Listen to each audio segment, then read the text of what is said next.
So explain to me, like, outside of walking into one, like you did there in North Dakota, when you're starting to key in on them, or what you're looking for or looking at now. Like if I was to look on Base Map, or if I was to look on Spartan Forge, I'm looking at this topo map, or I'm looking at this, like, how does it lay out? Okay, so if you imagine a a bowl, right? Like if you're looking at a map and you see a big huge bowl, right? Now imagine there's a bunch of fingers off the top of the ridge going down into that bowl, or you've got 3 or 4 ridges coming down and emptying down into the same bottom. And it really, when you're standing in it, it looks just like a bowl all the way around you, except for the main creek that you probably walked in on. All the way around you is ridges, um, and big, and you're talking about you got fingers going up either side on both your right and your left, and another one in front of you, or maybe 2 of them in front of you, and they're all dumping down into that same area. And that's what you're looking for on a map. You're looking for as many fingers coming down into one central location. And my buddy Clayton Bond killed a giant buck in Kentucky this year on public land with his bow on one of these thermal hubs. And it just seems like I've killed 2 and have had more than that in encounters with bucks on these places. Um, and it seems like they're just so predictable in what they're going to do, depending on the time of the day that the deer comes into it. You can pretty well predict how they're going to come into it and set up for a shot. But the problem with them is that the reason people who know what they are don't always hunt them is because it's very easy to get busted on a thermal hub, especially if you're bow hunting.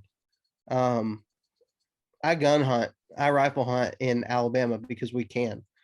We have a very long rifle season, so I rifle hunt once the season comes in, and they're a little bit easier to hunt with a rifle because even if your thermals are, going every which direction, a lot of times you're able to get a shot off before the deer gets into that stream. A lot of times when we talk about hill country or whatever, and you think about all these fingers, these crow's feet, or all these things that are coming down, they're always talking about like betting on points, blah blah blah. So how are the deer using these thermal hubs? Both, so in the morning, if you were going to set up on one in the morning, or if you were going to set up on one in the evening, how are the deer using them? Are they just moving through? Are they using them to scent check during the rut? Are they using them to J hook into a bed based on, the wind? The answer, I believe, is yes, right, to all Mm-hmm. those. Yep. When you are looking for a thermal hub on the map, one of the things that you're gonna probably figure out pretty quick is there's not a lot of them. So let's just say you have a 1,000-acre WMA, and there's 2 different spots that you could consider a thermal hub. The chances that bucks in that area are using those thermal hubs are very high. If there's not a lot of them, I mean, that's a very advantageous place for a deer to be. So the chances of there being deer sign and deer using them is very high. So back to your question, um, I think during the rut, I think they're still going to use it for bedding, and all deer are going to use it for bedding. So that's where you got to be really careful because you have all those different points dropping down into those areas. The does are going to be using it for bedding and crossing.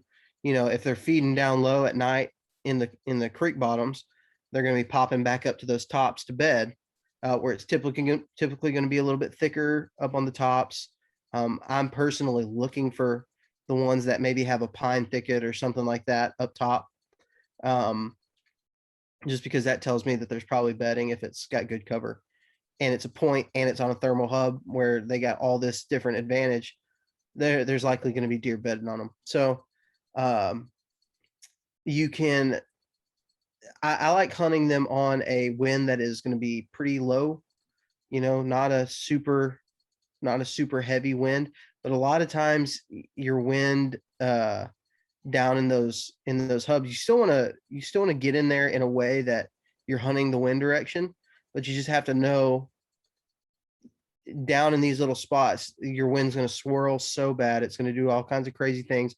Your thermals are going to be rising, early in the morning. This might be the easier way to describe it, is just to kind of tell you how I would hunt them, and what I would expect deer to be doing. So I don't hunt them in the evening most of the time.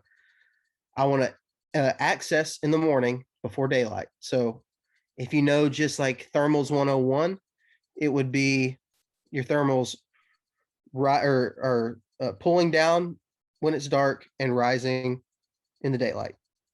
That's kind of thermals 101. There's a little bit more specific. So once the sun hits those bottoms and hits the creeks, that's when it starts to rise. So usually where I'm at, where I hunt, you're looking at probably 8 o'clock, 8:30, maybe 9 in some areas. That's when your thermals are going to start rising. And then when the sun is no longer hitting that, your thermals are going to be falling or dropping. So I want to access in such a way where my thermals are dropping. I want my thermals to be in the advantage if I'm accessing the spot. So I'm going to access low, and I'm going to hunt low in the mornings. And what you would do is before the sun hits there, you might expect deer, if a buck happens to be cruising before the thermals start rising, he's probably going to be cruising down low because he's wanting to catch the thermals dropping down from all those points. So you can expect that they're going to, if you see one early in the morning, they're probably going to be dropping down into the bottom.